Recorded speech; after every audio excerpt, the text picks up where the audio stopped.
Can I bring you back quickly to the politics of currencies and currency manipulation, who is and who isn't, etc. Because when you look at the Trump administration, almost every trading partner, almost every surplus country seems to be fair game now to stick that tag on, be it Japan, be it Germany, etc. Sure. Is China next?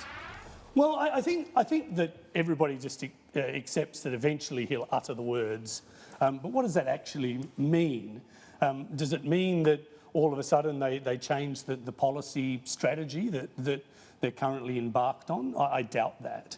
And of course, if you have a weaker currency, things that are more exogenous to just the politics of exchange rates begin to work a bit more in favour of, for example, capital flows out of China, which is really what's putting a lot of pressure on the yuan over the last year or so. So the FX numbers, what are they going to look like, do you think, Wayne?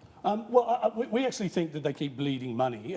If you can liken it to a bucket, and the bucket's full of water, and there's a round hole in the bucket. You know, there's a hole in my bucket, dear Liza, and you shove in the round hole a square peg.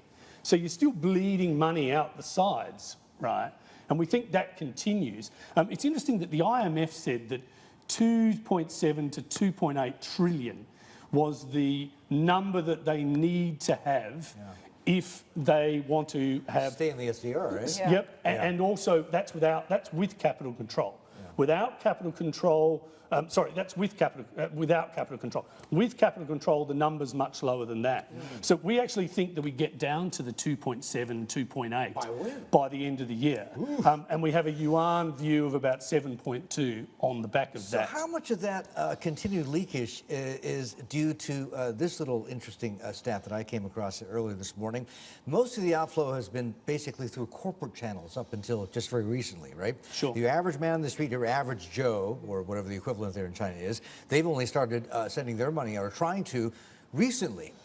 So, you know, if we've had this much outflow, this much pressure on RMB just on corporates, once the average Joe kicks in, we've got a problem. Sure. I think they've got a problem. Well, yes, but I think it's fair to say their options are a little more limited than the corporates. And we have to remember the corporates are doing a whole range of things. And we've actually seen, for example, soybean market in China has changed. The dynamics of that market is changing to the point where some of the consumers of soybeans or the crushers of soybeans are now more just-in-time purchasing because they are finding it more difficult to hedge the currency forward, largely because they're under pressure from the government to be accounting for what they're doing.